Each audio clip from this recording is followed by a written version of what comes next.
Director, Genetic Counseling, Mapmygenome, Pooja Ramchandran in the studios of 94.3 Radio 1. Yay! And I've been laughing my guts out. Oh, well, by the way, you do comedy and you do a fine job at it. I know we know each other for a very, very long time. And the reason I got you the second time again is to kind of break open this nice Pandora's box of genetic counseling, genetic study, genome, DNA. There's a whole lot happening there, which India was introduced to maybe a decade ago, barely a decade ago. Correct. But in the West, it has been prevalent and it has been huge. So gene testing. And how do you think it has affected the West now that India is convinced and it's coming to India? So how it has impacted India really is a way that, like most things, genetic testing and technology takes some time to come to India, and it takes a while before it can be adopted and accepted. But I think the biggest way that it has influenced India is going to be a little bit in the future, and how it completely changes just the scene of India, because India is now an emerging economy. You know, we're becoming world leaders. We already are world leaders in diabetes.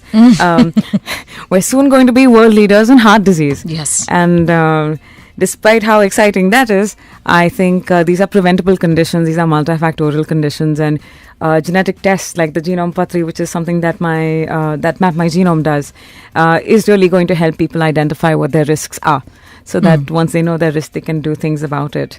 And mostly, it's just going to shift the focus of medicine from what is traditionally a more treatment-focused kind of an approach to something that's more preventative. So yeah, this is how it's going to impact India in a big way. We have a lot of diabetics and a lot of folks with heart disease, and a lot of that is preventable. So we could be a healthier country. Right. Achhe din might actually happen. And you know, you're working towards it. We're talking about the real progress over here and working towards it.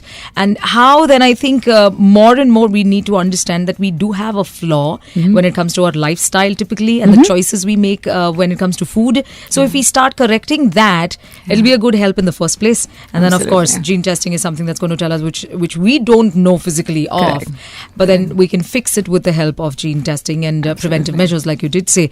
Well, what has it been like at Mapmygenome for the past 2-3 years? What has been the influx of people like, and what are those issues and challenges you guys are facing?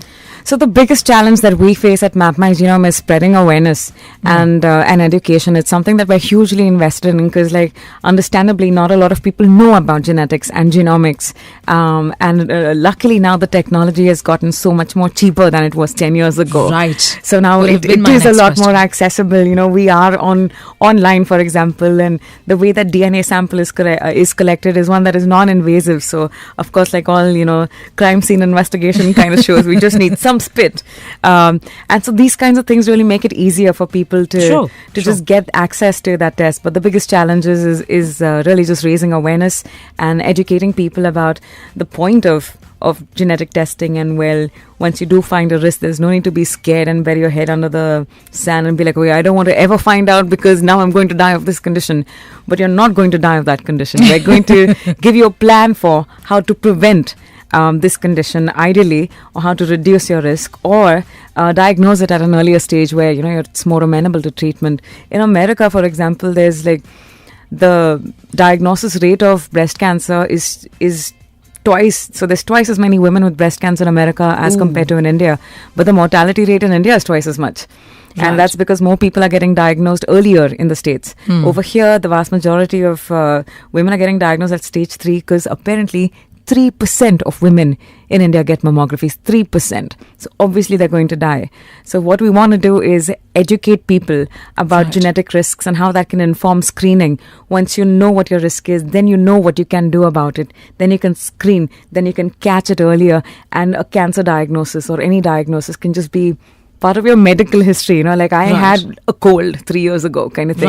And you'll be perfectly fine for the rest of your life. Wow, this is huge. And I still want to talk about the other theories around genetics. And that obviously is coming back to what I mentioned in the beginning, is choosing your partner. There has been this hot debate around it. Can you really use now genetics to study what your partner is going to be like, so you make the right kind of choice? It's getting very scientific now, too scientific for me to handle. Let's discuss that, but on the other side of the ad break and a few songs.